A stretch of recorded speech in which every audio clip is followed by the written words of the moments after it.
Hello viewers, welcome to my channel. ఇవాళ నా video వచ్చేసి అయితే నమ్మక్ పారా చేస్తున్నాను అనమాట. అంటే ఇది బయట మనకు మార్కెట్స్ లో దొరుకుతుంది, కాకపోతే అది మైదా పిండితో చేస్తారు. నేనైతే గోధుమ పిండితో చేస్తాను. గోధుమ పిండి కొద్దిగా ఒక 1 కప్ ఆర్ 2 కప్స్ తీసుకొని కొద్దిగా వామ, ఉప్పు, కొద్దిగా కారం పొడి వేసుకోండి. బాగా తడిపేసుకోండి అనమాట మెత్తగా. మా అమ్మమ్మ అయితే చేసింది అనమాట. ఎప్పుడైనా సరే అమ్మమ్మ వాళ్ళు చేసే రెసిపీస్ చాలా అంటే చాలా టేస్టీగా ఉంటాయి కదా. మా అమ్మమ్మ అయితే చపాతీ గానీ పూరి గానీ చాలా బాగా చేస్తారు అనమాట. సో అందుకోసమని నేను మాక్సిమం మా అమ్మమ్మతోనే చేయిస్తాను. అంటే తను కూడా చేయడానికి ఇష్టపడుతుంది. సో అందుకోసమని ఇది ఏంటంటే మనము మెత్తగా తడిపేసుకున్న తర్వాత ఒక 10 to 15 మినిట్స్ అలా వదిలేసి ఇంకా నార్మల్ చపాతీలా చేసేయడమే అనమాట. చాలా అంటే చాలా బాగా చేస్తుంది మా అమ్మమ్మ చపాతీస్. మనం చేస్తే ఒక 4 to 5 కూడా తినేసేయచ్చు అనమాట, అంత బాగా చేస్తారు. సో అందుకోసమని ఇంకా నేను మా అమ్మతోనే చేయించాను. చపాతీస్ లాగా చేసిన తర్వాత మన దగ్గర కట్ చేసేది కట్టర్ ఉంటే కట్టర్ తో కట్ చేసేసుకోవాలన్నమాట, పీసెస్ లాగా. నేనైతే నా దగ్గర పిజ్జా కట్టర్ ఉంది. సో అందుకోసమని నేను పిజ్జా కట్టర్ తో అయితే కట్ చేశాను అనమాట.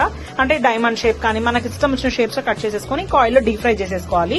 ఒకసారి డీప్ ఫ్రై అయిపోయిన తర్వాత అందులోనే కొద్దిగా ఉప్పు, ధనియాల పొడి, కొద్దిగా కారం పొడి వేసి బాగా మిక్స్ చేసేసుకోవాలి. ఇంకా క్రిస్పీగా టేస్టీగా 1 week 10 days అలా ఉంటాయి.